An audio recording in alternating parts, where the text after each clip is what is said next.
Hello and welcome to the 128th installment of the Synapse Misfire Podcast. I'm your host, Chris, joined by our other host, Jordan. That's me, baby. Jordan, we got a lot to talk about today. List off the platforms. This is a serious episode. We're going on Apple Podcasts, Google Podcasts, Breaker, Radio Public, Spotify, Pocket Cast, and the RSS feed all linked below. We also have YouTube where there's a video platform. Spotify also has that video platform. And you can contact us via email, synapsemisfire@pm.me. Send us your comments, questions, concerns, and death threats. There's also Instagram and TikTok. Everything's linked below. Go check it out. All right, Jordan. Why is this episode so special? Why are we serious business? Why are we rushing? What's going on? Okay. God of War Ragnarok. We both finished, and it's time for a spoiler cast. That's right. So you are being warned right now. This entire episode will be a God of War Ragnarok spoiler cast. Okay, so if you haven't played it and you plan to, or you are in the middle of playing it, aka your Alex, click off. Click off. There's not going to be any other topics on this episode. We might veer off onto like other games, but it's going to be all... just going to be God of War. Yeah, all God of War. So sorry if you haven't beat it. That's here's your warning. In traditional spoiler cast tradition, I'll give you your warning, I'll count down, and then I'll shout some major spoiler. I did that with Cyberpunk. Yeah. So here's your warning. 5, 4, 3, 2, 1. Tyr was Odin the whole time. There you go. Big spoiler right there. Dude, there you go. That's like such a major fucking plot point of the game. It is. What would be funny is Alex is like... he's fumbling like he has like the previous episode on, and this one comes on in the car afterwards. And he's like under a car like, working. What the fuck? How do I turn it off? Anyway, jokes aside, Chris, we both beat God of War Ragnarok. We're here to talk about the game chronologically from point A to point B, all the way through Z. We're gonna spoil the whole thing. But Chris, what was I want to ask this first. Get this out of the way because I want this to be a very positive episode. What was your least favorite part of the game? Okay. Least favorite part was the mission with Atreus where he goes to Ironwood with Agrabota. Pretty it was boring. A fine mission. Like, it was good story-wise. A little long, though. But it was so fucking long. Yeah. And nothing particularly exciting happens. You learn a lot, but, like, it's just an information dump. It's not like... whoa, we're doing a bunch of cool shit here.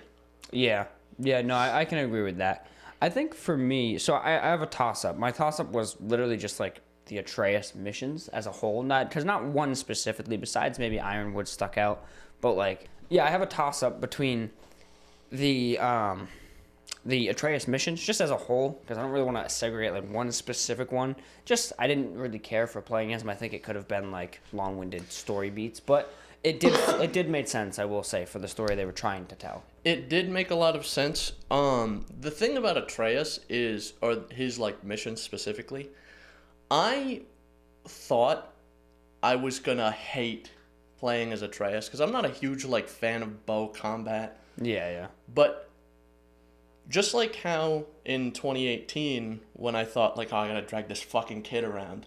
And he actually turns out to be very useful in combat. Yeah. The bow combat and, like, the fact you could just beat the shit out of people with the bow turned out to be very satisfying. It did end up being pretty good. So I have a toss-up between that and then also, like, kind of just... It's kind of tough to, like, to explain, but pretty much just, like, everyone's sort of ignorance in the story. Like, everyone's just very ignorant to things that are going on and like very slow to make decisions and like to have a remark. Specific kind of example being like what's it called, the whole Tyr thing where like that twist comes and the only person who catches it is Brock. Well, that's an interesting part of the story because you have someone like Mimir who he knows a lot of things and like he can figure out a lot of things and he has a lot of knowledge. And you have Kratos who's just like wise he's wise because he's old, but he's more like, I'm gonna smash things to figure things out. Yeah. Rather than I'm gonna try to use deductive reasoning here. Yeah. I think it makes sense that it was Brock because he just says what he's thinking. all the time. He's very impulsive. As a character and beat, it was perfect. he seems like, really good with like going with his gut. He's like, He always talks about it, yeah. Yeah, I'm gonna trust my gut here, and be like, there's something off about this. Yeah, for sure. So that was probably my kind of toss up. If I had to pick one though, I'd say the Atreus missions overall. Like, I'm just not a fan for split character. Like, I like starting a journey with one character and sticking with it. Like, I mean, to this day, I'm not a fan of like any of the Rockstar games where you take over as a character at the end. Like, I prefer just sticking with one character, even though for story reasons it made sense. So. Yeah, but I also liked the fact that if both Kratos and Atreus were on screen, you were going to be playing as Kratos. Yeah. So if it was just Atreus, like if the camera position switched to Atreus and he was going somewhere else, you knew you were going to play as him. Yeah. But it's part of that wonder that they do. Yeah. It's awesome, yeah. I do like the way they implement it, like the first time where it's like Atreus is mad, he stomps away and he opens the door and he shuts the door and then he jumps out a window and you're like, why am I still following him? Like, that was your first clue. Yeah. You're like, why is the camera still on him? What's he doing? And then all of a sudden it's just like, you're him. You're like, huh?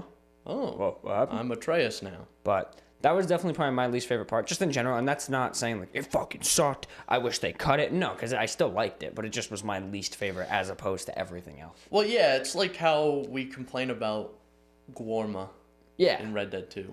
It's like, yeah, that part of the game fucking sucks, but it's still an incredible. It's still fine, like, right? Yeah, like, still an incredible game. Like, just because you don't like one thing doesn't mean you hate it. But yeah, that was my least favorite part. Was like the Ironwood stuff, because it's just, I remember like I was like, I'm gonna do one mission, because this is when we shot our Christmas video. Mm-hmm. I was like, I'm gonna do one mission, and then I'm going to work on a Christmas video.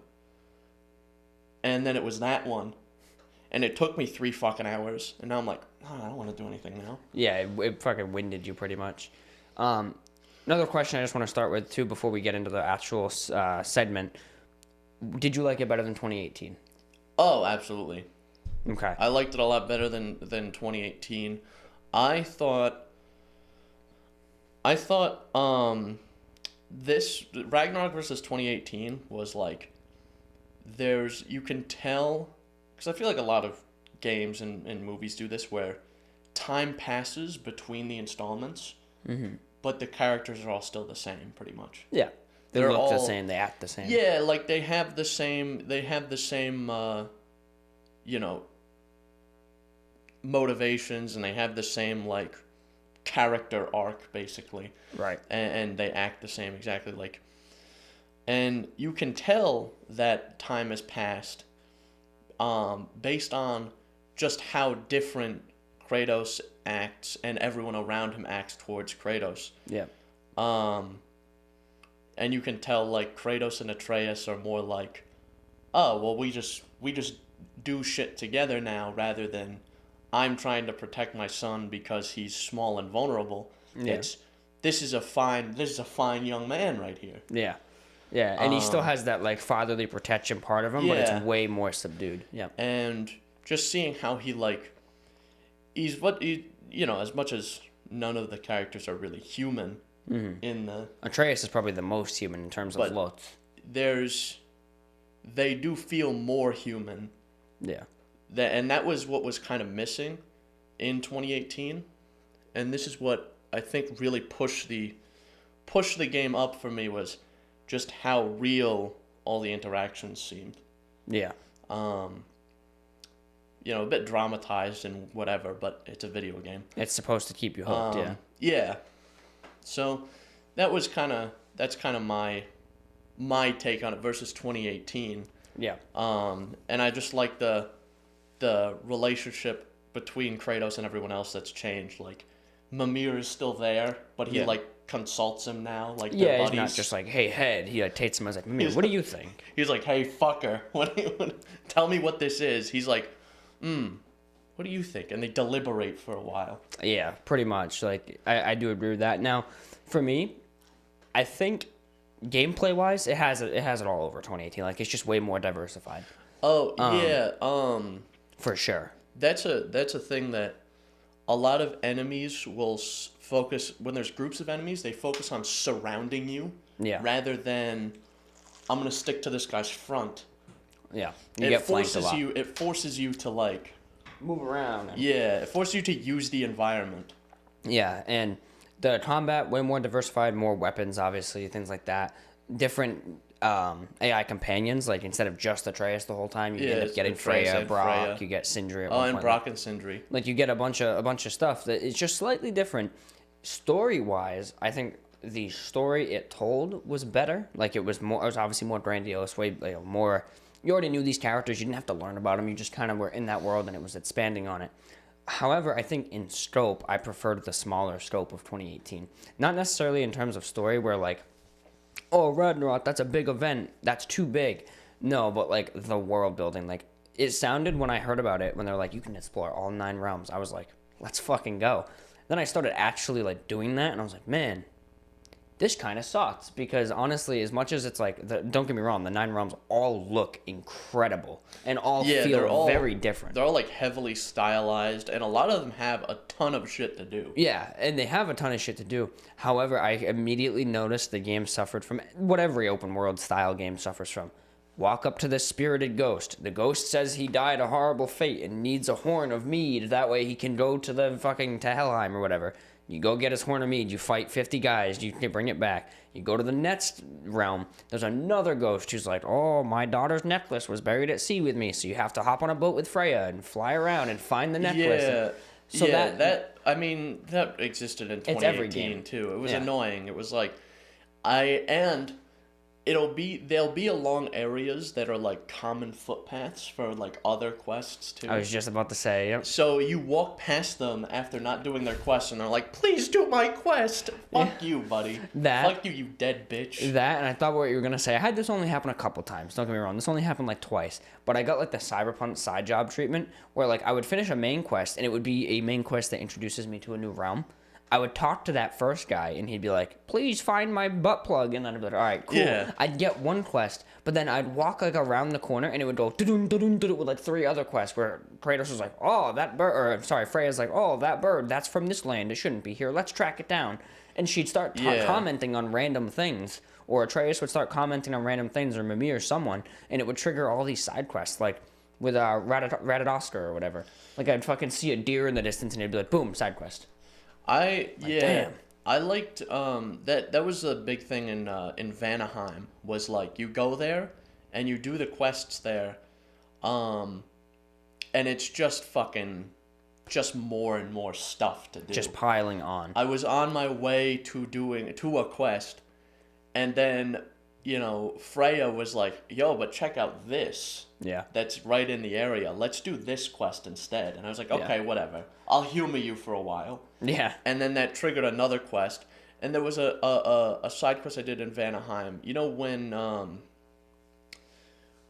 you get the 2 wolves that control the sun and the moon, and there's the whole quest where you're there and you have to rescue Freyr, and you have to kill Heimdall. Yeah. That the quest after that, the guy who like jumps out of the flying boat, and you have to go pick him up. Rescue him. Yeah. That area triggers like 8 quests. It does. That's the area that like fucking. I was like, holy. It's fucking shit. ridiculous. You walk over there, and you think, oh, I have to deal with this dragon, but you really don't. You don't until the very end. Like, he just kind of rolls around and fucks shit up. Yeah, and then when you finally get to the guy, he's like, I'm here, and then you fight the dragon. Because I figured, doing that quest would like have him as a companion, an additional person to go into Ragnarok with you.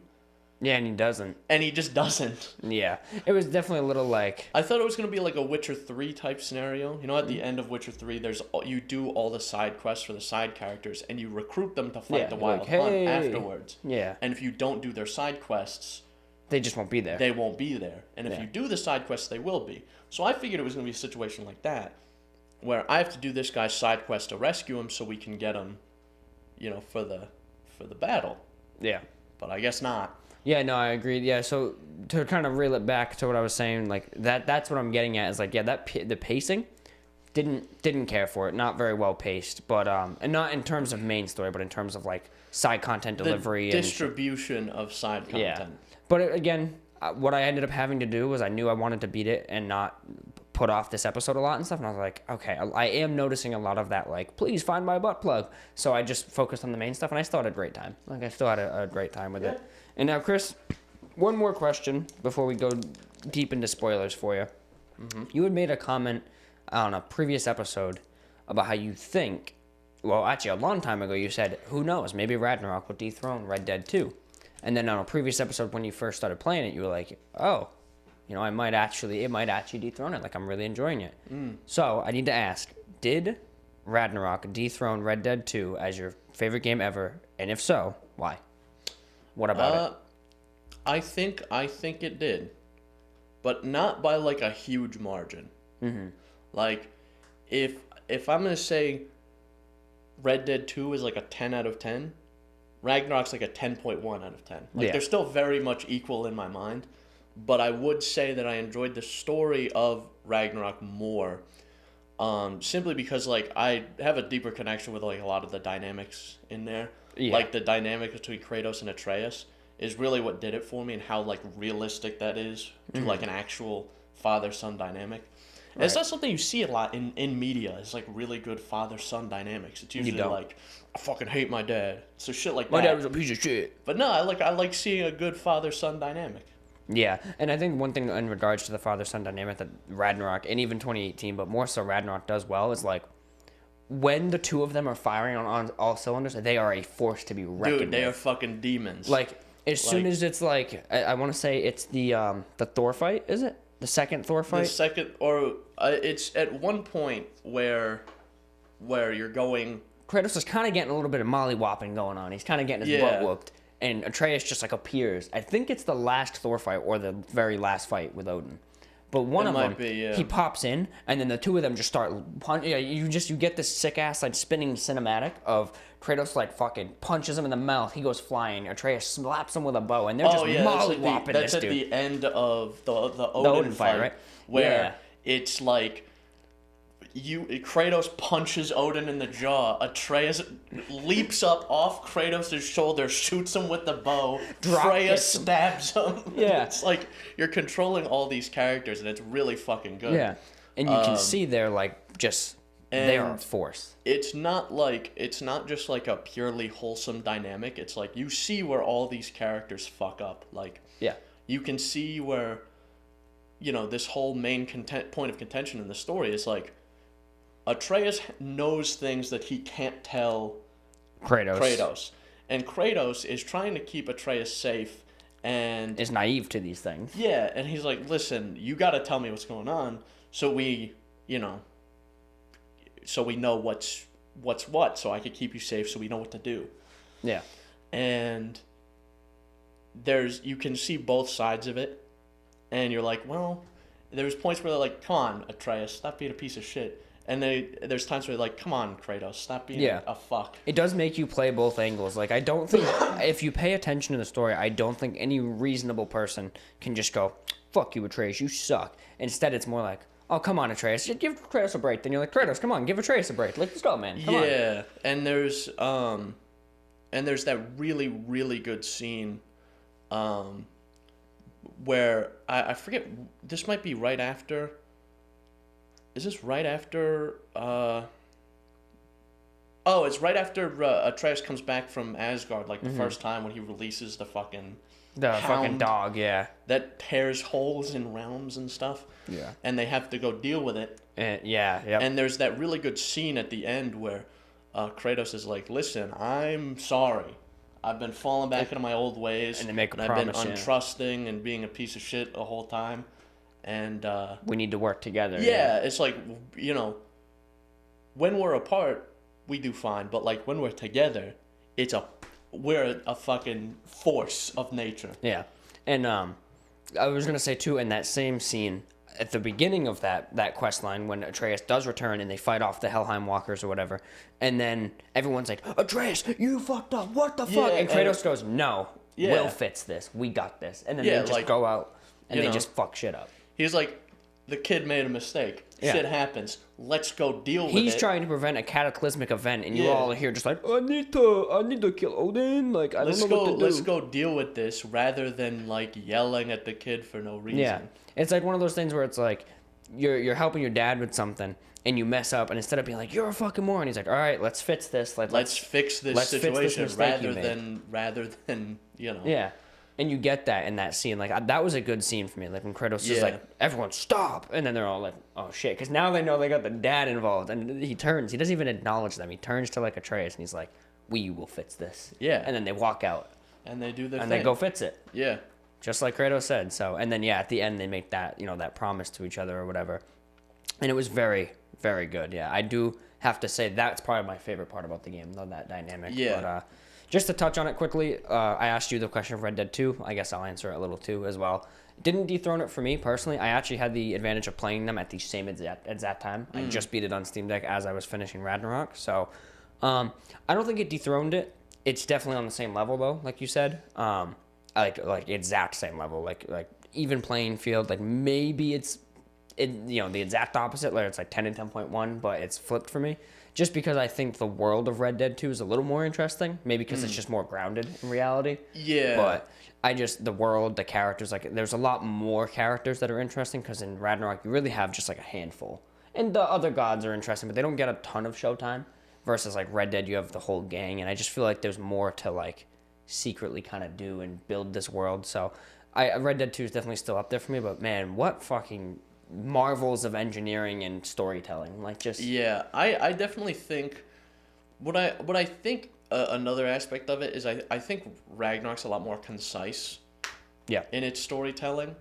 Not to say that it's a short game, but it's a hell of a lot shorter than Red Dead 2. Like, just the story of Red Dead 2 is like 50 fucking hours, and it's like 25 with Ragnarok. So No, for sure. Yeah, I do agree with that. You do get, like, more like a bite-sized sort of thing. It's like you go to Five Guys, you get, like, a fucking double meaty boy with every topping. That's Red Dead. You get the burger with the extra patty and the fucking all the toppings, and then you get the large fries on it and a milkshake on top. They just pour it on. That's Red Dead 2. That's Red Dead 2. You're like, this is awesome. But it's a lot of game that I'm experiencing right now. But, like, you get the junior burger, you get, like, a small fry, a little bit of a shake. Like, it's satisfying. It hits the spot, but it's not overwhelming. Yeah, that's Ragnarok for you. And 2018, but more so Ragnarok. But yeah. All right, Chris, so that's kind of the questions I wanted to ask you out of the way.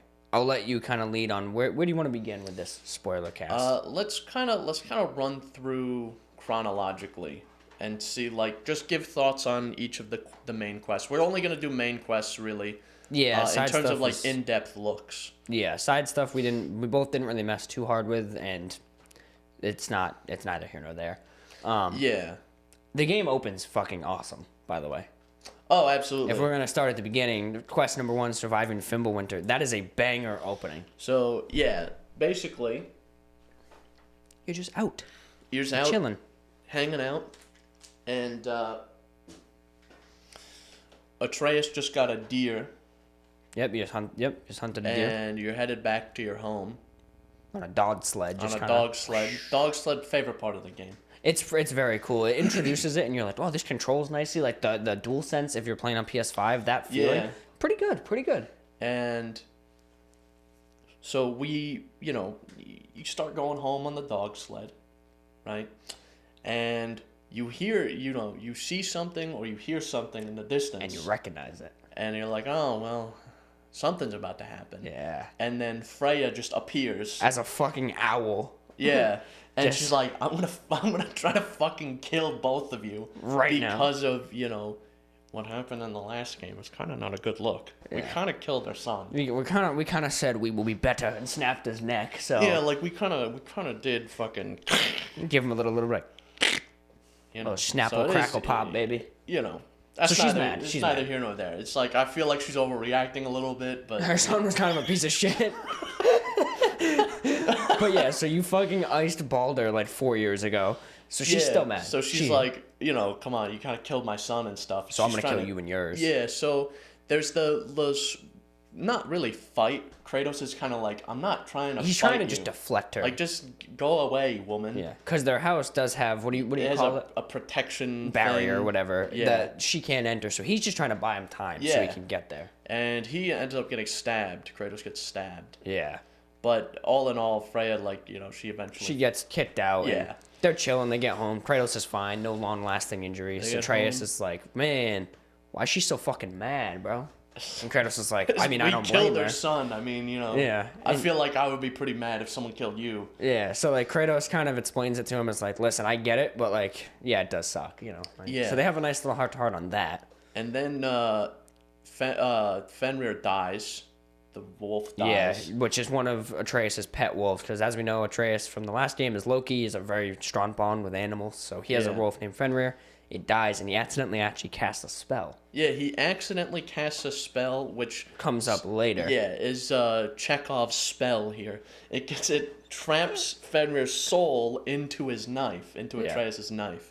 And this is a little party trick that he learns he can do. From Angry Boater, actually. Yeah, but didn't know he could do at the time. Yeah, it was an accident. And Kratos notices it, Kratos notices it, and he asks Mimir about it, I believe. And Mimir's like, I don't know. Fuck if I know. Like, what the fuck do I know? I'm the world's smartest man, but I'm at a loss. So. I ain't good shit, bro. But then, Atreus and Kratos kind of argue.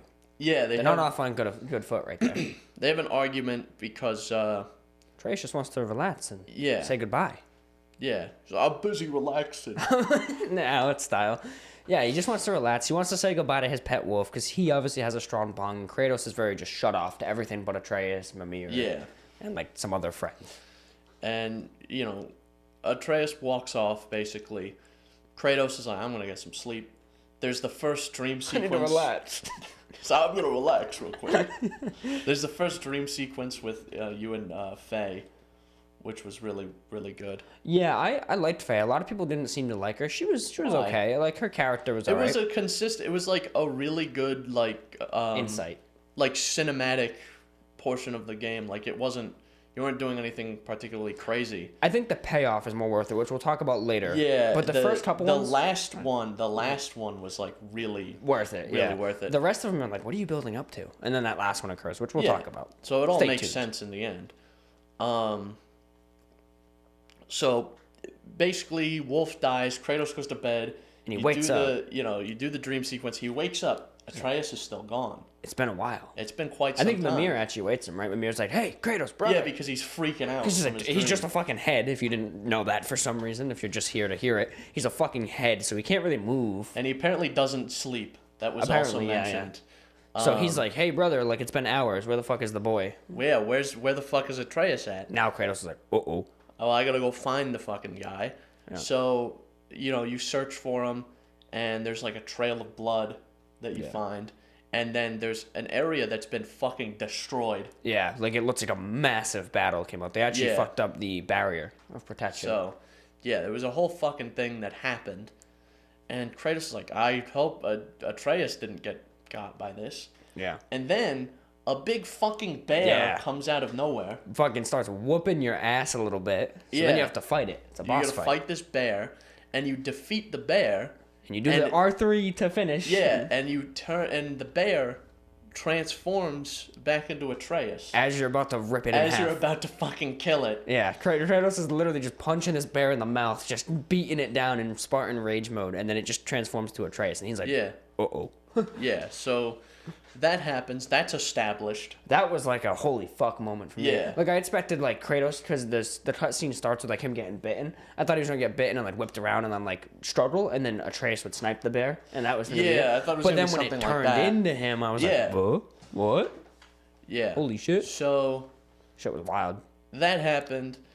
Kratos is like, I could have fucking killed you. You can't do shit. Atreus is like, I don't even know what happened. It's like, I'm gonna keep it honest. I'm gonna keep it a buck. I had no idea I could do that. So that's new. Yeah, this is a new development for me. Yeah. So that all happens. You get, you go back. I believe you fix the protection. You do fix the protection barrier thing, whatever. So that way Freya can't come ice you in your sleep. Yeah, and you make your way back to your house, and then you both go to sleep. Finally, get some rest. And then there's a big noise that happens. Yeah, almost like a almost like a storm of sorts. Yeah, like there's a bunch of like, lightning perhaps. Yeah. The door, Kratos opens the door, and there's someone there. And the door was open for Thor. Yeah, he opened the door for Thor. Whose mom's a whore. Yeah. So anyway, Thor appears. Yeah. But more importantly, Thor appears, and he says that he just wants to talk to Kratos and Atreus. yeah. And they let him in, and they have like a very brief conversation. And then, who shows up? Which was crazy for the first mission. Odin. Fucking Odin. Walks The in. All-Father. I like the way Odin is portrayed in the game, Odin. because he's just like, he's a wise guy. He's just like a wise guy old dude. Yeah, He's like awesome. he's like a very much like a fucking mafia boss. He's like a godfather. Yep. And he basically goes into the house, and he's like, you both know who I am. Yeah, you can just tell. I'm the guy, right? Yeah, he showed up on fucking Ravens, like, yeah. Yeah. So he starts talking to Kratos and Atreus, and this is when he reveals that he knows that Atreus is looking for Tyr, which Kratos doesn't know. Yeah. At the time. So this is news to Kratos. This is news to Kratos. And Odin makes the deal that, hey, we'll forget about this. About you killing Madney, Yeah. Modi, and all the other motherfuckers. And Balder. Balder was a favor. We'll, we'll let you keep Mimir. And yeah, keep my friend. we'll get Freya off your back. Just All you fuck have off. to do is stop looking for Tyr. And Kratos says, no, fuck you. Yeah, Kratos does not like being told what to do. He doesn't even know like what's going on. He but he's doesn't like, even no. know. He's just as surprised as we He's are like, we to are? learn this information. He's like, wait, we're looking He's for like, Tyr? we're doing that?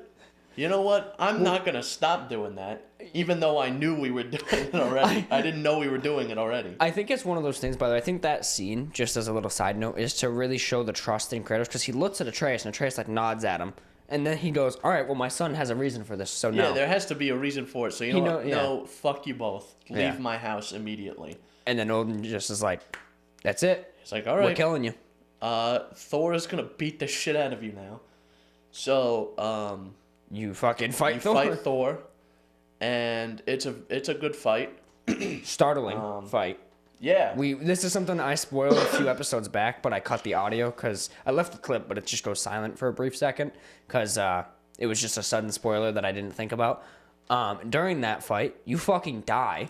Yeah, Kratos, there's a point in the fight where there's a quick time event, and you can do it perfectly. No matter what. And no matter what, Thor will always like break free and smack the shit out of you with his hammer, and it goes to the death screen. You're like, oh, well, how did I fuck that up? Yeah, and then Thor goes, And then, no. And he goes, this is over when I say it's over. And he fucking revives you with the hammer. Yeah, he fucking shock charges you in the chest. So then you continue fighting, and Thor is insistent. He's like, I'm not going to stop fighting you until I see the god of war. The ghost of Sparta. I want to see the ghost of Sparta. I want to see the guy that killed the entire Greek pantheon. I want to see this fucking guy. Yeah. So you're just kind of babying him along, just beating his ass. Yeah, you beat, He beat your ass a lot more. Yeah, you fight, and it's very much the same power imbalance you see with Balder and Kratos. Yeah. But this one's a lot more expected. Yeah, and then finally he says he's going to kill Atreus after he's done with you. Yeah, so then, Spartan Rage mode, you You're fight. fighting. He grabs you in a grapple. Yeah, there's an end cutscene in the fight where Kratos punches Thor right in the jaw, and like his teeth fall out. Yeah. And Kratos he screams. Yeah. Yeah, Kratos is hype as shit. He's like, all right, this is it. It's over now. I'm back. Yeah. I'm back. And Thor goes, that's him. That's who I wanted to see. This is legitimately the way the battle ends. He goes, there he is. And then he goes, I'll be seeing you. And he takes off. That's how the battle ends. What I love is Thor's playing that off like he's like, yeah, that's what I wanted really. He's like, oh fuck, my jaw hurts. He's like, oh fuck, and he has this big scar on his gut because fucking Kratos takes the Leviathan axe and chops him in the gut. Yeah. With it. What a good fight. My heart rate on that fight was higher than it will ever be in my life. There's a lot of the boss fights in that game were like, after I was done, like my heart was racing. Yeah, that one was the biggest one. So much adrenaline, and that one was really good. So now you got Odin and Thor on your ass, and Kratos needs to know what the fuck's going on with Tyr. Like, what is this about, Atreus, me boy? We gotta figure out what's going on. So he confronts Atreus. He's like, "What the fuck's going on? We're looking for Tyr since when?" Like, yeah, what are you doing now? You're getting into all this mischief, and now fucking Odin himself showed up to our house, to our fucking shack in the woods, and sent Thor to try to kill me. And he kind of did. And he did kill him. But Kratos. We all know Kratos. Death is not permanent for Kratos. Yeah, no. So then I believe through Mimir working with Atreus to convince him, Kratos is like, well, if you're gonna fucking do this, let's do it together. Yeah, at least let's. I can't protect you if you just sneak away. Exactly. At least let's do it together so I know that. This computer sucks. Is it lagging? By the way, it was doing that before too. Yeah, it's just a piece of shit. So $1,000. Both of them. It's a piece of shit. Yeah, because our main one fucking died. That's cool. So now you go looking for Tyr. So now you're looking for Tyr.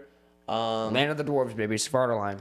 Yeah, Atreus is like showing you. He shows you like the little storyboards that you see in the first game. Yeah, but there's something else. But there's an additional thing where you can go into them. Yeah. And there's a little story behind the story. That's only for giants to see. And through this, he gains that kind of a sort of location where Tyr might be. Yeah, the land of the dwarves. Yeah, in Svartalfheim. So he basically is like, now let's go to Svartalfheim. And Kratos says, if we find him, whatever. But if we don't find him, we're done with this. Yeah. It's over. Which I wonder if Odin knew too. Like that kind of thing. Well, I mean, he is everywhere. That's what I'm saying, because what we'll get into with that, which we already spoiled in the beginning about him being Tyr, he must have known. Yeah. So you go meet Dickhead. What's his name? Is it Darwin? Darwin? Durlin. You meet fucking douchey Durlin. Yeah, you meet Durlin in Svartalfheim, and then he basically gives you instructions to go to this specific mine where he's trapped. Yeah, and you find Tyr, and he's freaking the fuck out. Yeah, he's horrified because he thinks you're gonna kill him. Yeah, because he knows Kratos, he knows of Kratos, of the ghost of Sparta. Yeah. Yeah, he sees the blades of chaos, and he's like, "Well, this is it. My time's up." Yeah.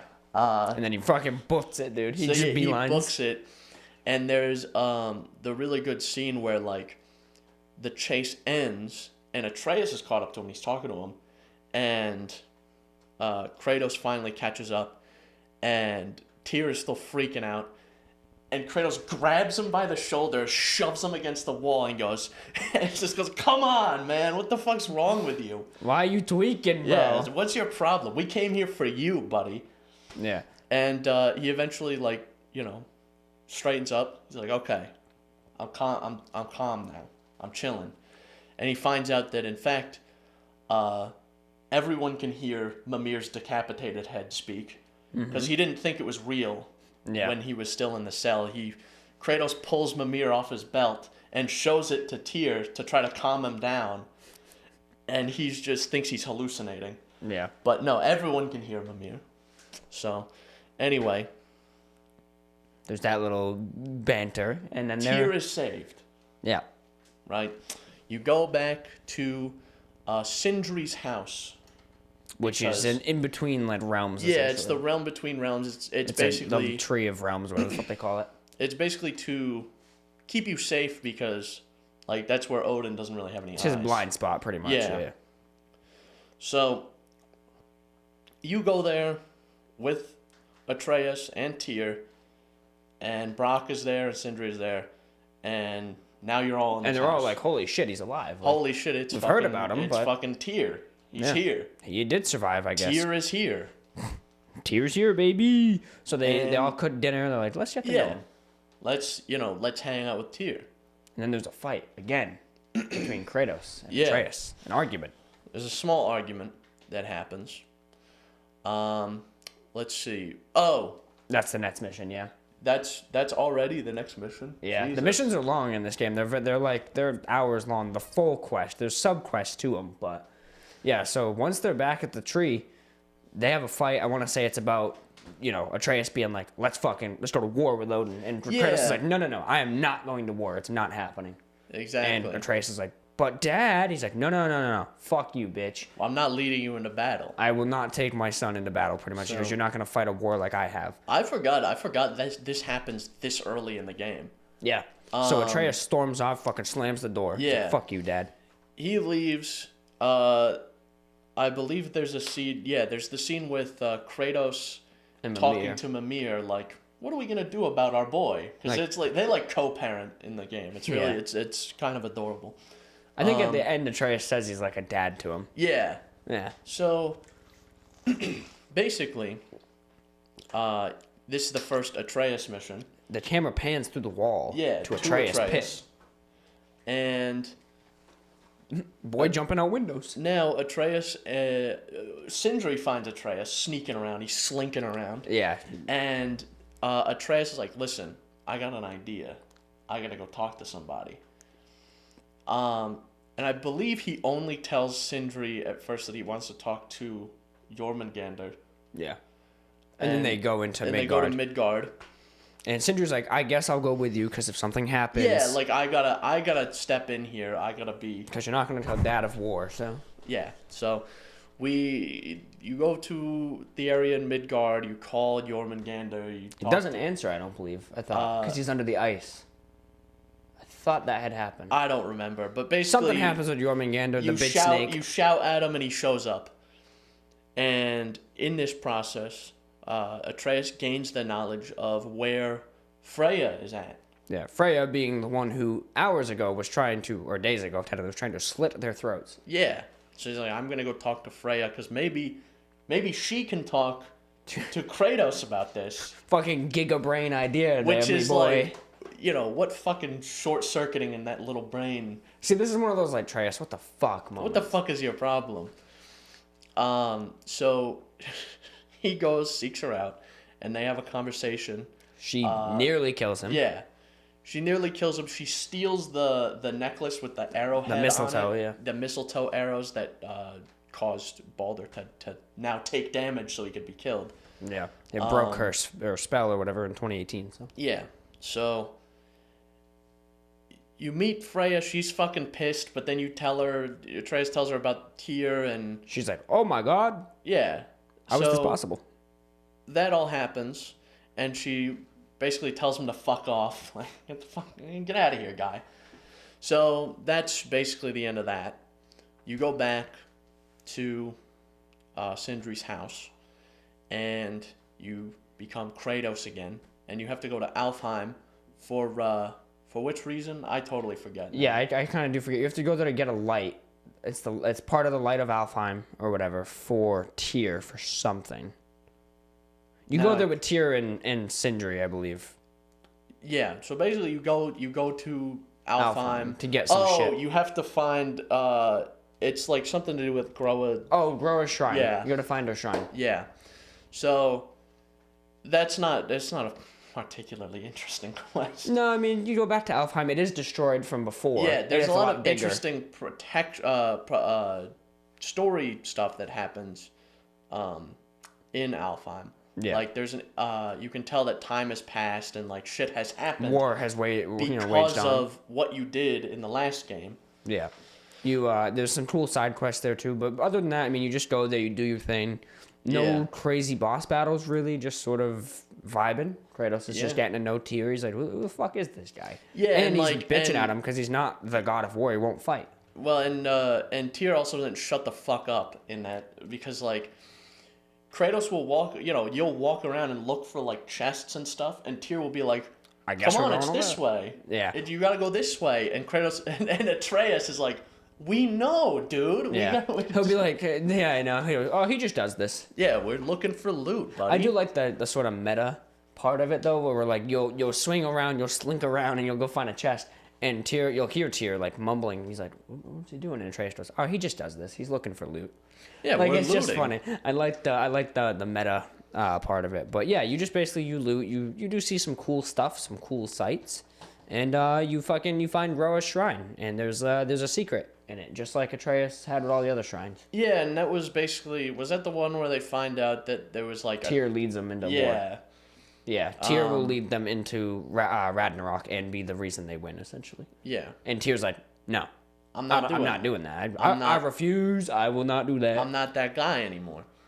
So then there's the thing where you do the mission with Angrboda, which is so long. It's good for story reasons. Like you do learn a shit ton. But it's basically a huge dump of exposition. That's the only point. I do have to say, fighting the giant was kind of cool. So her grandmother, ends up being this like disgusting, decrepit giant who hates her, and I forget. Does she have a spell, a Hetz on her? Is that why?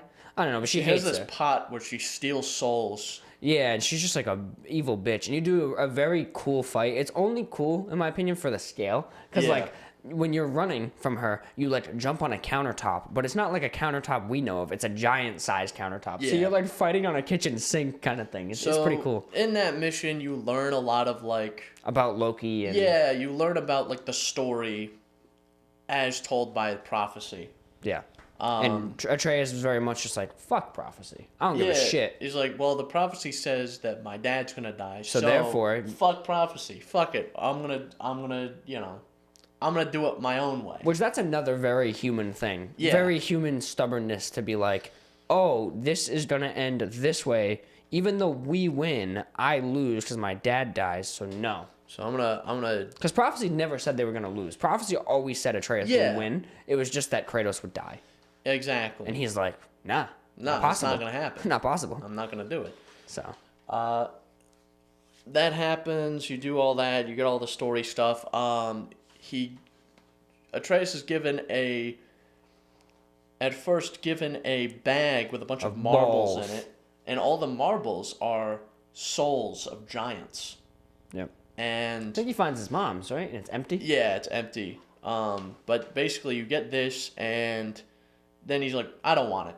I don't want This to is deal too with much this. responsibility. Yeah, Fuck this. so Fuck prophecy. He forgoes that and goes back home. After, by the way, putting a soul of a giant into a snake that had its soul stolen. Yeah. So that's kind of what he decided, or why he decided he didn't want to do it. Yeah, that's right. He made this snake that was just like fucking a ghost. He put a giant soul in it, and he was like, put a soul into it, and then it just became a regular snake. And he was like, oh, I kind of ruined that person's soul. Like, yeah, fuck. Anyway, see ya. So he leaves. Sacrificed one of the giants. Yeah, he leaves. Angrboda was pissed. Yeah, and fucking goddamn it. And Kratos is even more pissed because Atreus has disappeared now for 2 days. Yeah. He scolds him, basically. Like, what the fuck, bro? You know, come on. You can't just fucking disappear like that. What's wrong with you? Yeah. And I'll pay the bills around here, bitch. Yeah. So then I think you fight like a bunch of small enemies, Hellwalkers or whatever. Yeah. And then someone shows up. A Valkyrie shows up. Yeah. And you thought, well, we dealt with all these. Lore, canonically speaking. Yeah. They've all been dealt with.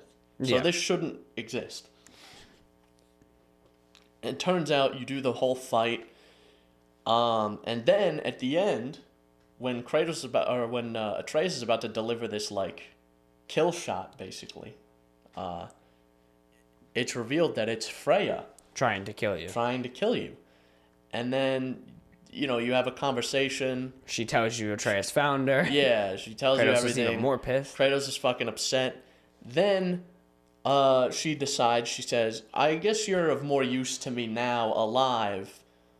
Because I have something I need you to do. Yeah, which is basically just a long-winded way of being like, I'm gonna fucking use you, bitch. Basically, yeah. So you go to Vanaheim with Freya. She's trapped in owl form because she's not allowed to leave Midgard. Atreus goes home. Yeah, he gets fucking he gets benched. Yeah. You bench Atreus goes home with Brock and Sindri. Then you go to Vanaheim with Freya to basically break the spell that Odin cast. Yeah, that Odin casts on her to keep her in Midgard, at least in her like human form or whatever, god form instead of a fucking owl. Yeah. So so you do that, and there's a lot of development between Kratos and Freya. Very well done development. Yeah, like they basically talk about their sons. They talk about like what's. Kratos basically divulges a lot of his backstory to Freya. Yeah, like his daughter's death. Yeah, like his daughter and his previous wife. What was her name? Calliope, I think? Yeah. And how, like, I know what this is like, too. I understand what you're going through. And I know I caused it, but, like, fuck, man. But, like, I kind of had to do this. Yeah. Like, who's to say he was going to stop with killing you as well? Like, she doesn't think about that possibility. And you find the protection spell, or it's not protection spell, the binding spell or whatever. You go to destroy it.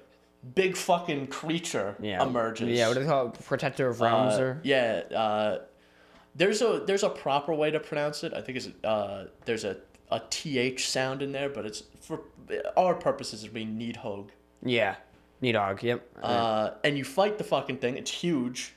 Yeah, it's like a giant fucking lizard. It's supposed to protect the roots of the world tree. The world tree. And that's what was holding her down. Holding the spell together. Yeah, so you cut him, so it's pissed. Yeah, so it's like, well, I got to do my job. So you kill it. Shit was like drinking coffee. He's like, oh no. So you kill the fucking thing, and then there's the really good scene where Freya's like tearing the roots apart, and that was a beautiful scene. Yeah, and she finally, the spell is broken.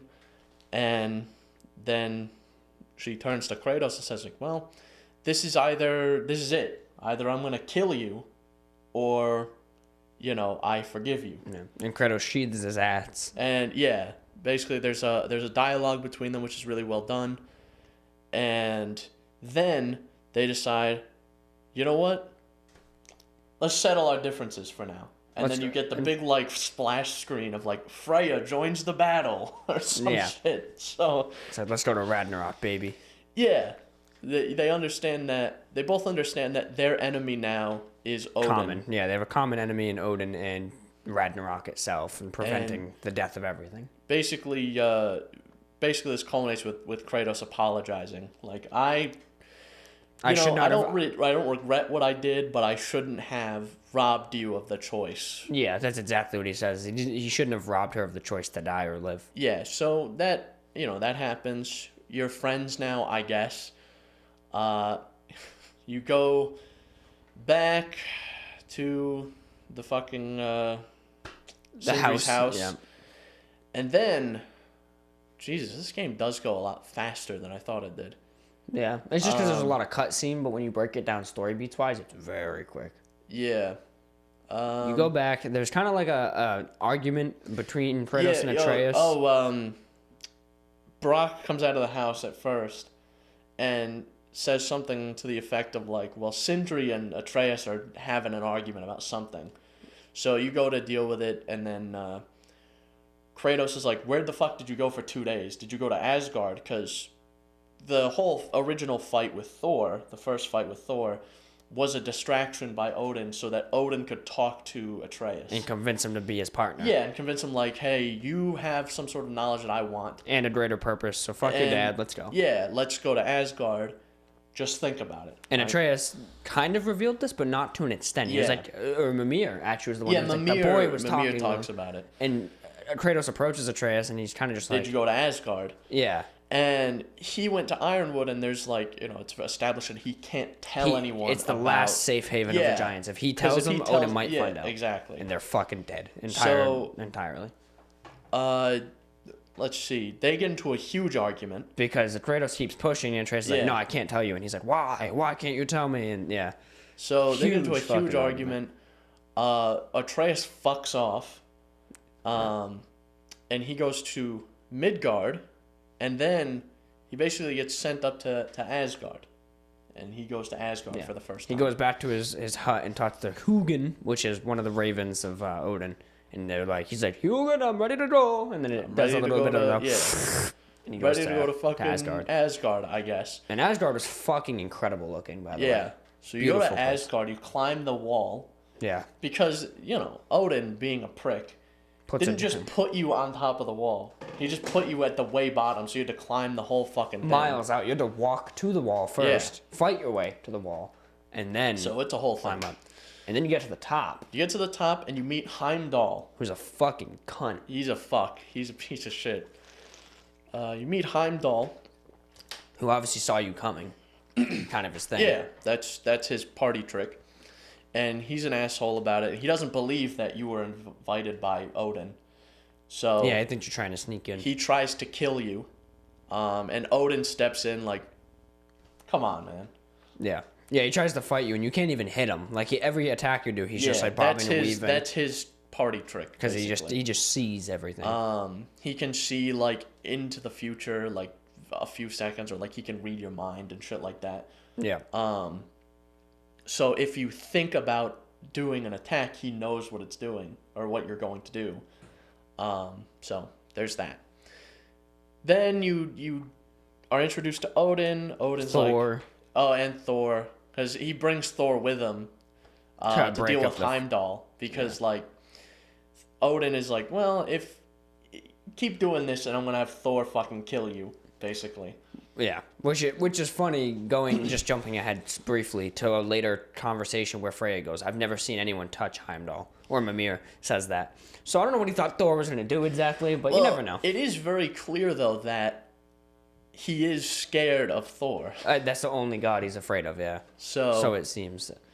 Wonder why. Should have DLC. Let's go. Well, what I think it is, I saw this point made somewhere. Basically, Thor and Kratos are like two sides of the same coin. Yeah, they're both warriors. Yeah, they're fucking menaces. And they're so battle-hardened that it's just second nature to them. They don't have to think about it. So he can't predict there's it. nothing to read. So he can't predict it. So there's nothing to read, so he can just get a hit on him. Yeah. Because he sucks. And without being able to telegraph what you're doing, he sucks. Yeah. Well, because it flips, right? So in normal circumstances, Heimdall is using what you're going to do to make his decision. But in the case of Kratos and Thor, they're using what Heimdall's doing to make their decision. But it's not a decision. It's an instinctive reaction. Yeah. So him, like, being like, what are you going to do? And then he moves to the left, and they're already swinging that way because they saw it coming. So, but they didn't have to think about it. So that makes a lot of sense. So, that's probably what it is.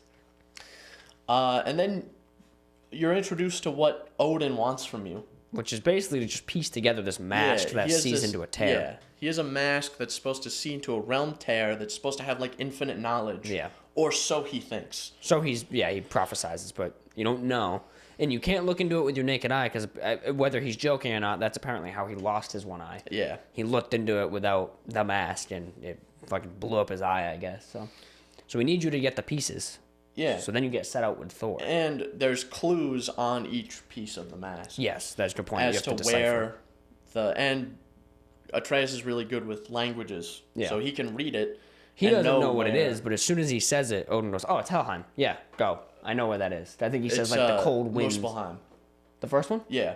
Oh, I thought the first one was Helheim. This is the second So you one. go there with Thor. Yeah. So you and Thor go to Muspelheim. For Surtur's temple or whatever. Yeah, you search around for the Thor fucking hates you. Piece of the mask, and you find the mask. Yeah, Thor fucking hates you as well. He puts Mjolnir against you, so you're stuck against a wall. Like, yeah, he's just fucking with you the whole time. And leaves you in fights. And Atreus the whole time is like, let's be buddies. We could be friends. Yeah. And dumbass kid. It doesn't work out.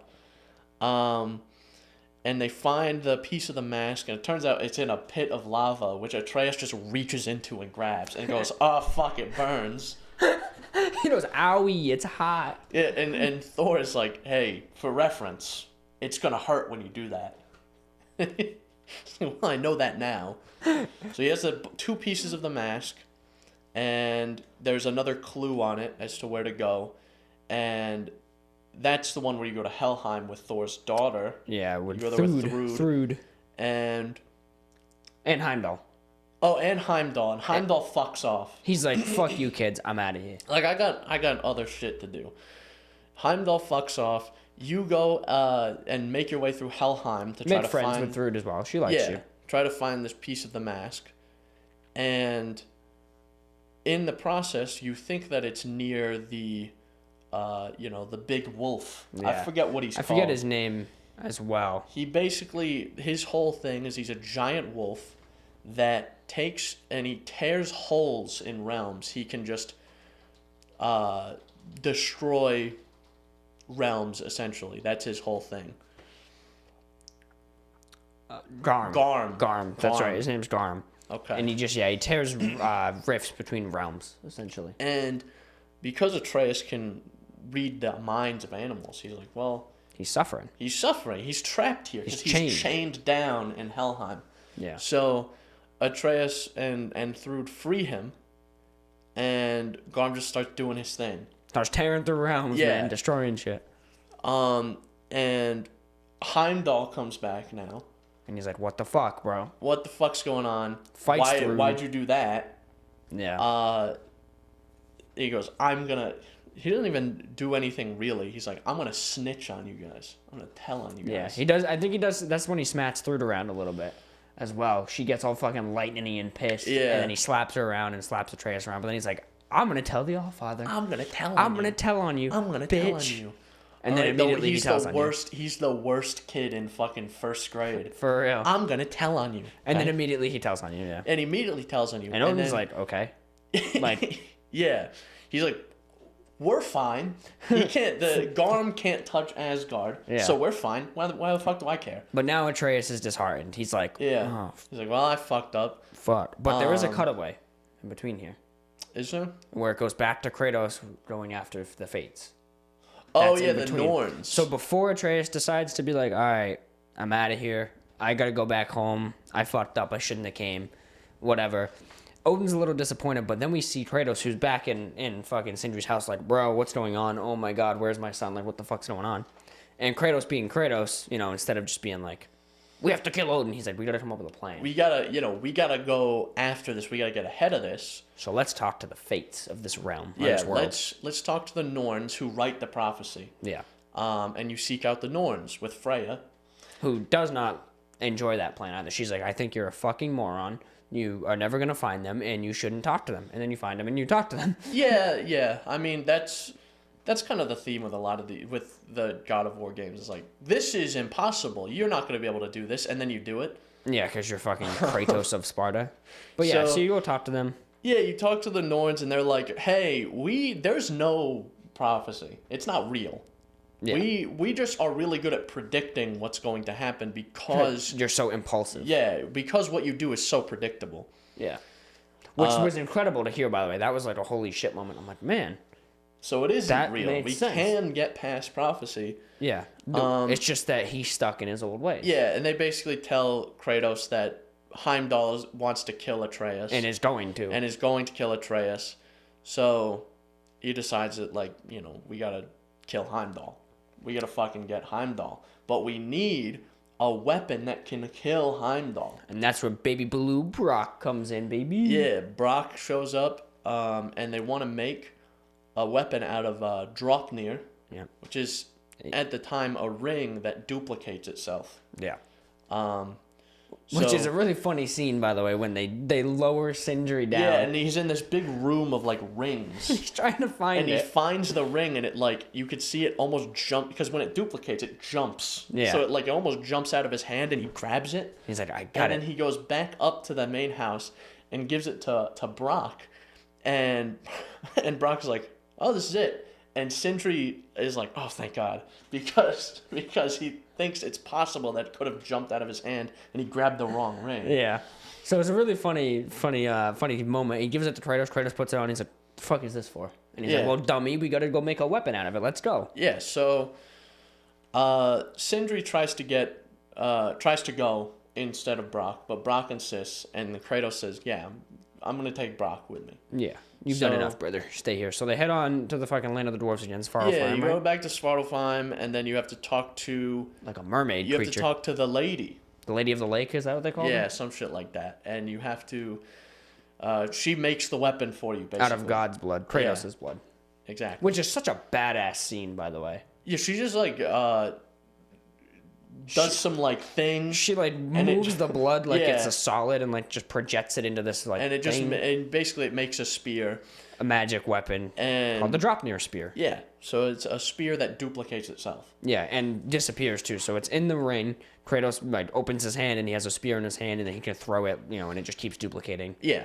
So similar to the Leviathan axe, but it doesn't come back. It's just unlimited, pretty much. Exactly. So it's just a badass spear. So it's a spear, and it's meant to, it's meant to kill Heimdall. Yeah, it's a surprise he'll never see coming. Exactly. So now that you have the spear, you go back. And Freya and Mimir are both like, "Are we really gonna fucking do this? Come on now." And there's this really good scene, or there's a really good line that Kratos gives, where he says, I've killed greater gods than him. Yeah. So, yep. And then there's quite possibly my favorite part of the game, my favorite scene in the game, where you're going back after getting the Dropnir spear, and you're basically alone with just Mimir, and Odin shows up. And at this time, Atreus is still in Asgard. And Kratos knows this now for sure. Yeah. And there's a conversation between Odin and Kratos that's basically, Odin's like, your son has greater purpose, and I want to help him with that.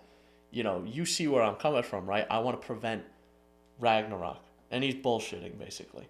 As Odin does. And there's the coldest fucking line in the game where Odin's like, he says, I know the god you once were. And Kratos goes, return my son, or you may meet the god I once was. The fucking which is baddest so line. cold. Is fucking great. Yeah. And basically, it's a whole conversation just to wind up Kratos. Yeah, just to get him heated and Mimir to trying to be like, hey, calm down, brother, calm down. Like, we're not going to go charging through the gates of Asgard. Yeah. And also, Odin points out, he's like, the god you once were, no one looked up to. No one gave a fuck about you. Yeah, you were exactly. trash.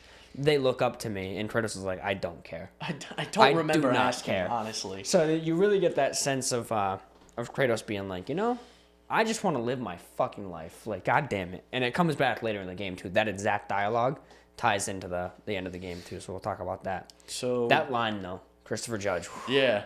Fuck, man. God damn. So Kratos goes back. They head back to the house. They go back to the house. And there's just shit's kicking off. There's just a fight between the fucking... Is it the Dark Elves, or was it the...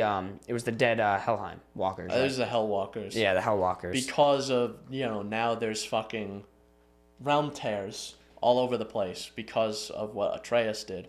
Atreus comes back and helps fight and everything, and then... There's kind of a cool scene between Atreus falling out of the sky and being like, oh my god, there's war, and then Kratos... You fight as Atreus for a little bit. And then, as I think you're about to get attacked, a spear fucking pierces one of the Hellwalkers, and it's Kratos. Yeah, so then you fight these guys. Everyone, this is the point we were talking about earlier, everyone's like, what the fuck, Atreus? You did this. Yeah. And Kratos is like, no, we're going to deal with this. All right, me and the boy, we're going to take care of it. Yeah. So, you take care of it, you fight you fight Garm, and you kill him, and he comes back. Yeah, immediately. So, you got to figure out an alternative plan. And Atreus is like, I got it. I got Kratos an is idea. Like, no, Atreus, you don't got it. He's like, no, I got it. And he won't really tell Kratos what the plan is. He just says, trap him. Hold him down. Yeah.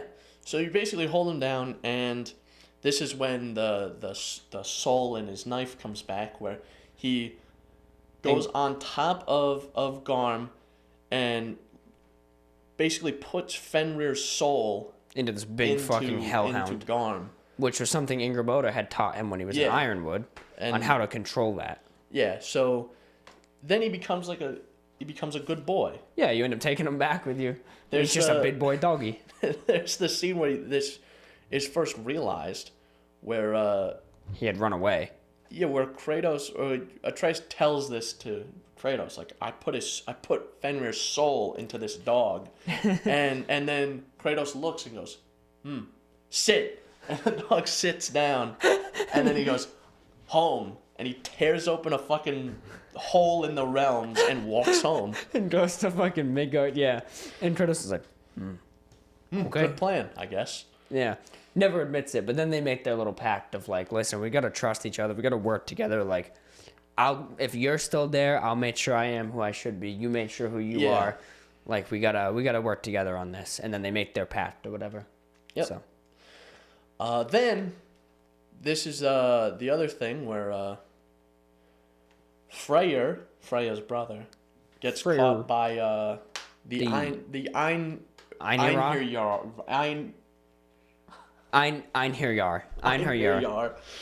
I can't with all these names. Just call them the E. Okay, here's the thing. The language, I think it's Icelandic or something to that effect. There's so many like J's and Y's and fucking H's that shouldn't exist. Yeah. So, But he gets captured, and now Freya is like, hey, help us fight Freyr. Yeah, we gotta get my brother out of prison. Because, like, we need him. Yeah, and they're gonna kill him. Yeah. So you go to Vanaheim, and you fight your way over, and who's there? This is my favorite part of the game, by the way. Who's there? Heimdall. He approaches you and Freya, because I believe Atreus goes with someone else. He goes with, like, one of the elves or whatever. What's the guy just named? I can't remember his name, but he's from the first game. He's the fucking boar you shoot. Yeah. But he goes with him, and you're just with Freya, and Heimdall shows up, and she's like, "I'll kill you," and Kratos is like, "No.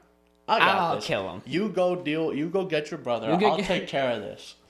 In the first part of the fight, you don't take care of it. He's just dodging your ass. And then you eventually figure out you have to like throw the spear at his feet, and when you recall the spear, it does like a pop. Yeah, like a little bomb. The spear that you threw that is a duplicate of the one you have, it will blow up. Yeah. And it's just quick enough for it to stun him. Yeah, so you have to do that, you stun him, and you finally get a hit on him. You like cut his face. And he's fucking amazed. And he's like, oh, no one's done that before. It harkens back to the Baldur fight at the very end where he punches Atreus and he gets the mistletoe stuck in his hand. And he's like, oh my god, pain, finally. So like he couldn't believe it. And now at that point, it's just a free-for-all. Yeah. You kill, you try to calm him down. Yeah. You get him down, and you listen to Mimir. You're like, I'm not gonna kill you, bro. Like, stop. I don't have a need to kill you, really. Like, just fuck off. And Heimdall's like, no, you're not choosing my fate for me. Like, that's not happening. Heimdall is like a little shit, like he is, and he's like, I insist. I'm going to fight this to the death. And Kratos goes, okay, it's your funeral, I guess. And chops his fucking arm off. And then he regrows his arm, continues to fight. Continues to fight, and Kratos gets him down again, and Mimir is like, Mimir fell. I think he fell on the floor, right? He falls onto the floor off Kratos' belt, and he's like, no, don't do this. There's no reason for it. And Kratos just kills Heimdall. Yeah, just punches his head into mush. And takes the horn that Heimdall has, which will trigger Ragnarok. It sounds through all the realms. Yeah, and opens up gateways between all of them. Yeah, so that basically this is the thing that triggers Ragnarok. Yeah. So he and man, that scene, this is why it's one of my favorite scenes is Kratos, it's just like it's an upward shot of Kratos punching down at the camera and just like little blood splatters, and then Kratos lifts his hands and is like shaking. Because he just fucking murdered this god just like he used to. And it's such a beautiful scene. Like, he knows that he's back to where he used to be. And Mimir is, like, trying to play devil's advocate, but he also knows, like, what was the alternative. So he's kind of like, brother, you shouldn't have done that. And Chris is like, I know. What's done is done. Like, and I know. Mimir's like, I'm just letting you know. I don't know what to tell you. It's already done. He's already fucking paced. Like, I already turned him into mush. You get, like, a cutaway. There's also the secret cutaway scene. I can't undo that. There's a secret cutaway scene where they prop up Heimdall's body, and Kratos is just picking up the flakes of his skin and trying to put it back together. Like a puzzle. It's like the balloon episode of SpongeBob where they're like, I got the air. Balloon back I got the air. I got the balloon. So now you have the horn. And fucking Heimdall's dead, so you know Odin's gonna be hella mad when he finds out. And then you go back to let's see. To Asgard as Atreus, but with Kratos' permission. He does consult Kratos. He's like, I gotta do this. I have to go back there and get this mask away from him and figure out what the fuck's going on. Exactly, because they basically think the mask is going to be instrumental to him winning, to them Odin winning Ragnarok. Yeah. So you get the last piece of the mask, and then I believe it's Thor finds out, or someone finds out that you killed Heimdall. Yes, it's Thor. And he walks up to you and Odin's like, okay. And that sucks. Thor is going to kill Atreus. And before this mission, Sindri gives Atreus a little, like, gem that basically he can do a spell, and it will teleport him back to Sindri's house. Yeah. Or no, it puts him in the, it puts him in the Tree of Life. Oh, yeah, it puts him in the realm between realms. So from there, he can go to Sindri's house. Yeah. And he's like, oh, fuck, bang. Well, I have the mask. Thor's gonna fucking kill me. I gotta get out of here. It was Sid, or Sis, whatever her fucking name is, Thor's wife. That's who ended up approaching him. And then Thor was behind him. So he fucks off. But he's got the mask now. Sif, that's her name. Yeah, now Odin's like, fuck. Oh, fuck. He's got the mask now. And then... And it's complete at that point as well. Yeah, he has all the pieces. So now they have the complete mask. And this is when it starts to get weird. Because Atreus is showing everyone this. Including, Tyr, Freya, the whole gang. The whole gaggle of people. And then all of a sudden, Tyr's tune kind of changes. I'll take you to he's war. Like, I know how to get into Asgard. This is what we're gonna do. I'll lead you into battle, and I'll do this for you. And that's what triggers them to be like, wait, you knew how to get to Asgard? You knew how to get to Asgard the whole time. Why didn't you tell us? Yeah. And Brock is the one who really questions this. Like, and slaps the mask out of his hand. Something's not adding up right. Give me the mask. He gives it back to Atreus. And then it's revealed that Tyr was Odin the whole time, and Odin kills Brock. Yeah, he fucking turns and just shivs him right in the ribs. And this turns into like a hostage situation now, because Odin has Atreus, who has the mask. Yeah. And Kratos is like, I will fucking kill you. How about that? Yeah. Yeah, Odin's like, give me the mask, I'll give you the boy. And Kratos is like, what if I kill you? What if I end your life right now? And basically, Odin gets the mask in his hands. He lets go of Atreus. He lets go of Atreus. He's about to do his little teleportation back to Asgard, but Kratos, split-second decision, throws the spear through the eye of the mask. Through the eye of the mask, pins it to the wall. Odin is gone. Mask is there. So we still have the mask. Gives it back to boy. And the only loss is Brock, unfortunately. Yeah, he but fucking dies. At this point, Kratos decides we're done here. We're time leaving. For war. Oh no, this was this is when they leave. He quits. So we're done here. We're leaving. This is the only logical conclusion to this is Ragnarok, and I'm not gonna do that. What a jarring mission, by the way. You go hunting. Yeah, and then you just go hunting to like basically mourn. Yeah, you're just like in Midgard. You're like, I see a deer. You want to shoot it? Atreus like goes to take a shot, and Kratos is like, wait a minute. What are we doing? What the fuck? He literally goes, what are we doing? Like, why are we hunting right now at a time like this? We just lost a friend. And why? Like, what are we doing? So now you decide we're fully on board. I guess it's time we do fucking Ragnarok, I suppose. We go God of War mode. Yeah, so now you have to, there's one of the giant stories that explains that Surtur, who's the guy in Fire Muspelheim, giant. yeah, he combines with his wife. Forget her name, but yeah. To form this entity of Ragnarok, which is just a giant fucking creature that's supposed to destroy the realm of Asgard. Yeah. As it goes. So they basically, Kratos and Atreus take care of that. Yeah, the guy sort of refuses to hurt his wife, so he actually uses the fires of the Chaos Blades to simulate essentially him. Exactly. And he turns into Ragnarok, and you hear him, and he's like, I will be there at your call. And you're like, fucking hell yeah, dude. We've done it. We You also have fight some Valkyries. Ragnarok on our side. That we fight. Yeah, you fight Valkyries. They kind of fuck your shit up, and Yeah, then you go Dad of War and Boy of War mode. That whole fight scene is like really difficult, actually. Very difficult, very intense, dude. As Kratos is like getting his ass whooped, and then they do fucking the wombo combo, and they fucking level these Valkyries. It's so sick. Exactly. So good. So you go back. You're like, we got him. We got Surtur. We got Ragnarok. We He's got coming. the guy. Let's fucking go, I guess. Let's fucking do it. They round everyone up and they meet in Midgard. Yep. At Tyr's Temple, which is where the first game's like home of operations was, pretty much. Yep. So you meet up and it's like, well, I guess we go to battle in the morning. Yep. I guess that's kind of the thing we're doing. So you rest up. And there's a scene where, Freya and Kratos and everyone are talking, and Kratos agrees, I'll be the general, because I have the most experience in battle. Yeah, they want him to lead them to war. I will be the general. And he's very reluctant at first. And he really doesn't want to be the general. Because he's back to where he was. Yeah, but he decides, I'll be your general. I'll do it. He's like, if we're going to do it anyway, let's have the right man for the job. Exactly. You know? So that triggers the last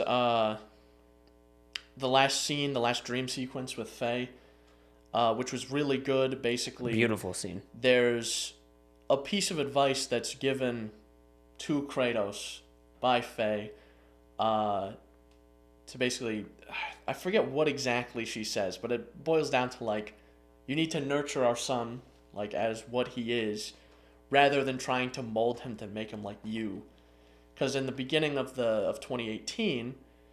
He says, when you first start killing things, he says to Atreus, you need to close your heart to it. And afterwards, the advice basically Faye gives him is you need to open your heart to it. But he always told Atreus to close it. But that's like, that works for Kratos, but probably not for Atreus. So let's, and he has this revelation, and there's that development. Right after the Midgardians get blown up. In Asgard, yeah. And you go to Asgard, Kratos blows the horn, all the realm portals open, and you all charge into fucking Asgard. For literally and it's just war. Hell is breaking loose here. Yeah. Everyone's killing everyone. Bro, the snake is fighting Thor. Like, Jormungandr's fighting fucking Thor. It's fucking incredible. So you're in this epic battle. Everyone is fighting everyone, and you got to make your way to the Great Hall or whatever the hell it's called, to basically kill Odin. Yeah. So, you fight a bunch of guys. You play as Kratos and Atreus like throughout this mission. That's where the open your heart thing happens. Yeah, and there's a bunch of Midgardians that are in Asgard, basically being sacrificed. Yeah, that are basically being sacrificed. They're purposely put in a position of danger. Yeah.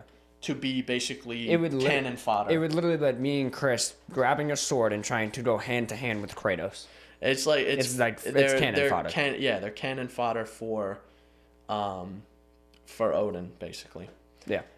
And Atreus realizes this, and he's like, holy shit. This is sad as fuck. And he's feeling terrible. And Kratos finally goes, you need to open your heart to it. Don't shut it out. Because Atreus goes, close your heart to it. Don't think about it. Yeah. And Kratos goes, no, you're doing the right thing. I'm wrong. Yeah. You need to think about it. So you fight your way up to this great hall. You meet with Thrud. She joins you. Yeah, she argues with you at first, and then Sif. Then Sif is like, no, Odin actually did this. He is a fucking evil piece of shit. Yeah, we've been just trying to find a way to tell you, but now's the time, I suppose.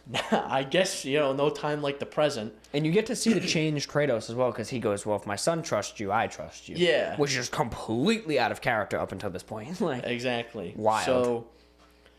So, then Kratos has to fight Thor. A fucking incredible fight. Which you fight Thor, and it's very much like the same way with like Heimdall, where he's like, I don't want to kill you. I have no reason to kill you. You've been used just as much as I have. We're both of the same making. Yeah. And there's a great dialogue in the middle of the fight, like between the two of them where Kratos is like, listen, we can work together. Yeah. And then at the end of the fight, this disappointed me. This kind of pissed me off. You think they're going to try to join forces, basically, because he's like, listen, you and I, we both fucked up a lot in the past. Let's protect, our kids, make them better. Your daughter is friends with my son. Let's use that to our advantage. Let's settle our differences, because we both have a common enemy in Odin. And then fucking Odin. And then Odin shows up, and he's like, why the fuck are you not killing Kratos? Kill him now. And Thor's basically like, well, yeah, fuck you, buddy. And you've used me, you've put my family in danger, fuck you. Odin kills him. Fucking just shivs him right in the chest. Just kills him. And then you're gonna fight Odin. Yeah, Thrud fucking runs up like, Dad, and then gets fucking pimp slapped by Odin like 40 acres, so. Yeah. And then, your Dad of War and Boy of War have to fuck shit up with Odin. Yeah, so you fight Odin, and there's the first stage of the fight where at the end of that stage, Freya reveals that she also put a binding spell on Odin with this rope, with this like noose, to basically start to strangle him, and he breaks free of that somehow. I forget how, but you fall into like Odin's lower chamber, like his library, where that rift is, and Odin is basically trying to get Atreus to use the mask. He tries to make peace. He's like, okay, I'm done. We don't have to fight, guys. Check this out. Let's look at the rift. Go do the rift thing. You have the mask. You can do it. And Atreus is like, fuck you, buddy. And he snaps the mask in half. Yeah. And Odin is like, why would you do that? And now he loses it. And now he's going to kill them, or he's going to try. And you fight Odin, and at the end of the fight, there's that really good like chain combo where all the characters are beating the shit out of Odin. And Atreus being smart boy. Atreus grabs Odin, and Odin's like basically been defeated at this point, but he takes Odin and puts his soul into this marble. Yeah. And he says we'll be better because he doesn't want to kill him, but he needs to eliminate him. And he gives this marble to Kratos. Kratos gives it to Freya and says like, do what you will with it. He was your husband, you decided. Yeah, and he was the one who wronged you the most. Yeah. Do what you will. And she's like, well, I've been waiting a long time for this, but I don't think this will help. Just puts it on a fucking table. Yeah, she just puts it down, and fucking Sindri shows up, smashes the marble, goes, destroying Odin's soul. And then pieces out. And then he leaves, and then you guys leave. And in this process of leaving, Asgard's being destroyed, and Freyr has to sacrifice himself to keep you guys from dying. Yeah, to stop Ragnarok from destroying the realm that you're standing in. Atreus gets fucking blown up and knocked out. Yeah, so you get sent back to, Midgard. You wake back up in Midgard. Yeah. And there's the scene everyone in, post-battle is like, we did really good. It sucks that the people who died, but... Like, we won, it's over. Yeah, it's over. We avoided the destruction of all the realms, things like that. And Atreus meets up with Kratos, and they have their discussion, and Kratos and Atreus... Well, Atreus tells Kratos, well, I have a purpose. I have to find the rest of the giants. I'm the last of their kind. I'm the last one. I have to do it. And then he goes off with Angrboda, and their whole thing now is they're going to find the giants. And Kratos finally is like, okay, that's it. Like, he has to live his life. Yeah. This is his purpose, and this is what he wants to do. I've protected him all I can. I can't do this his entire life. Yeah. And then there's the reveal that falls back on what I said, what Odin said to him. About no one will ever look up to you. And there's another one of those shrines. On the back side of the first one. On the back side of the first one. And it shows Kratos as the new Allfather. Yeah. And Kratos has like a sincere breakdown at this information. Yeah. And at the end, it's Freya and Mimir. And Mimir goes, well, what'd you see? And he says, a path. One I had never imagined before. Yeah, and then it sets off. And then the post-game adventure is Freya, Mimir, and Kratos. And they're allies now. Yeah. They're all friends. And that's how the game ends.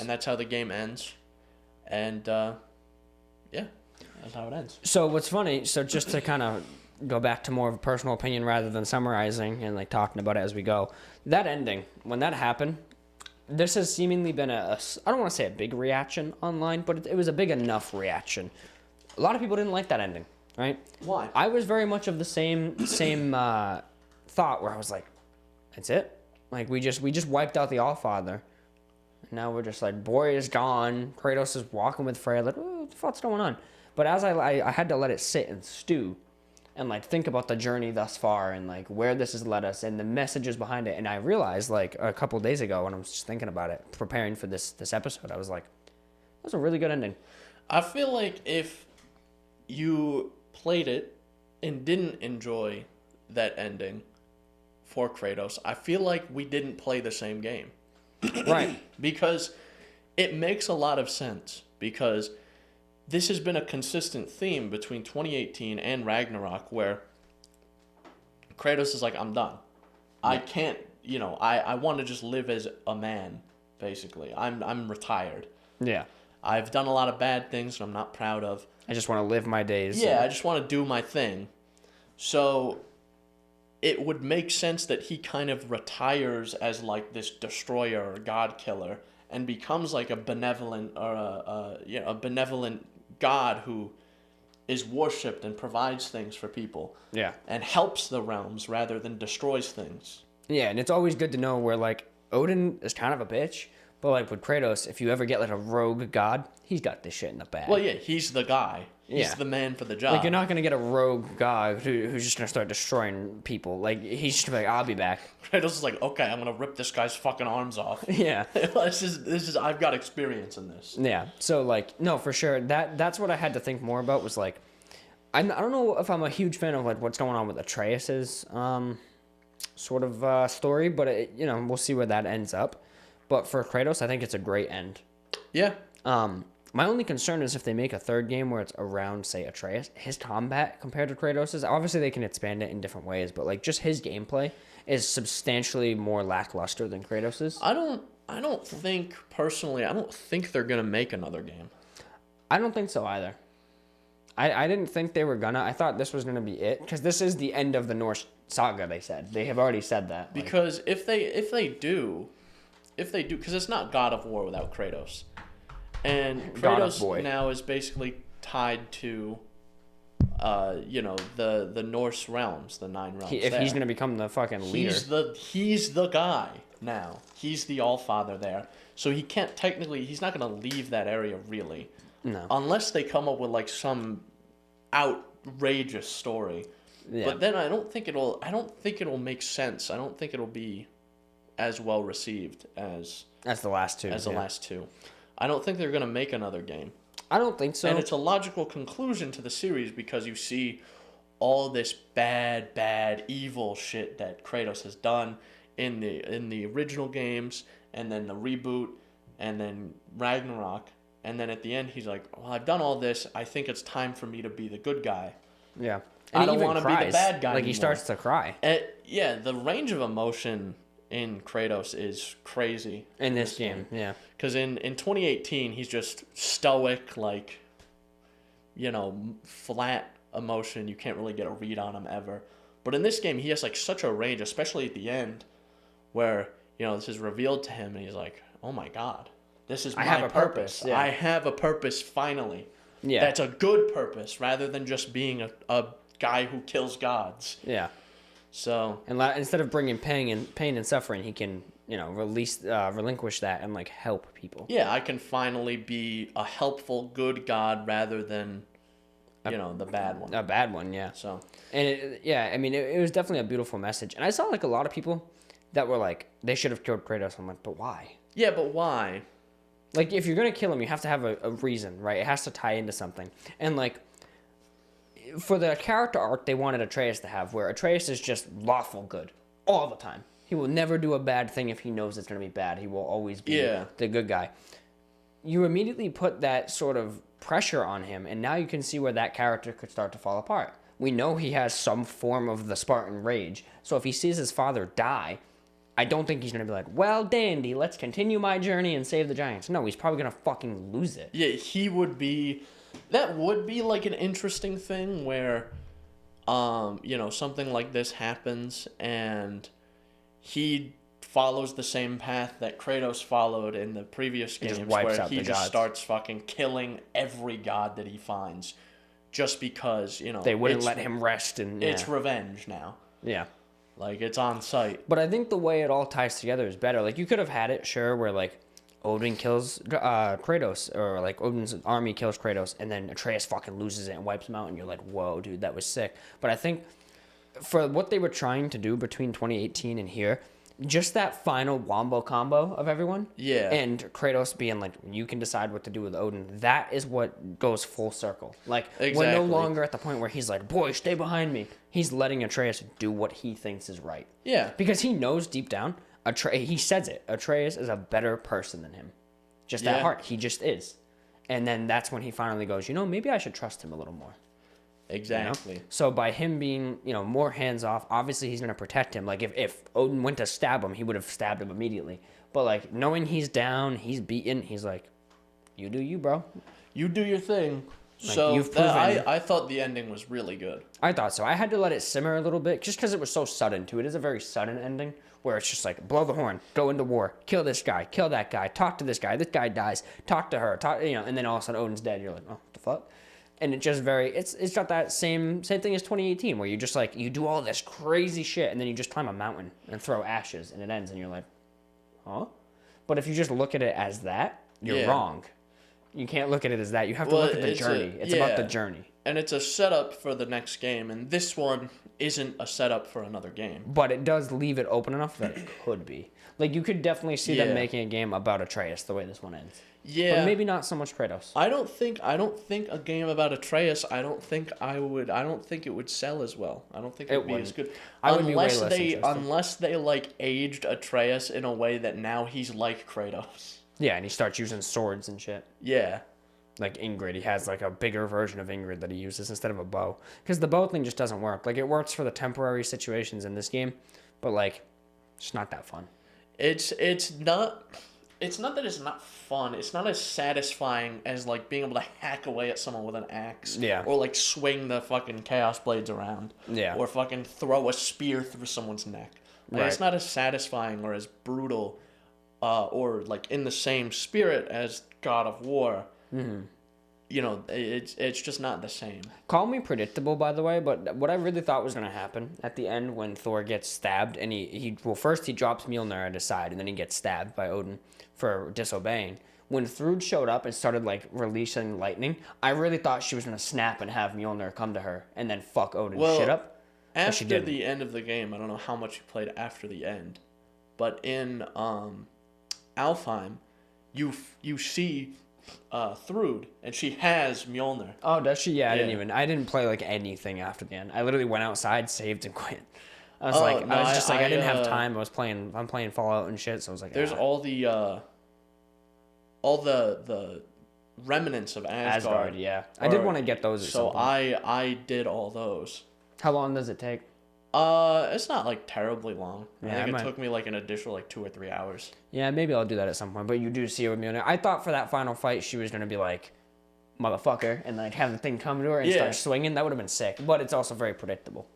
Like, it built up before that. Like, I would have put money when I saw that scene as like, she's gonna pick up Mjolnir, and then it didn't happen. So I was more like, oh Jesus, fuck, what's going on? And I think it would be a way more cheesier ending if Kratos picked it up. I was afraid that was gonna happen. Or like Atreus or something. This is a fucking Marvel ass ending. What a shit. Could you imagine? It would have been so funny if it snaps away to her, and then she's running at him, and Odin like grabs her and he's like, "Listen, bitch," and then all of a sudden you just see, boom, like whack-a-mole. It's like Tom and Jerry. It's like, dum, and Odin is like a little accordion. And there's birds flying around. and Kratos just has Mjolnir on his shoulder. That would have been so fucking funny, dude. It would have been ridiculous, but I would have been furious. I would have snapped the disc in half. I would have been so mad. Fuck, man. That would have been so goddamn funny.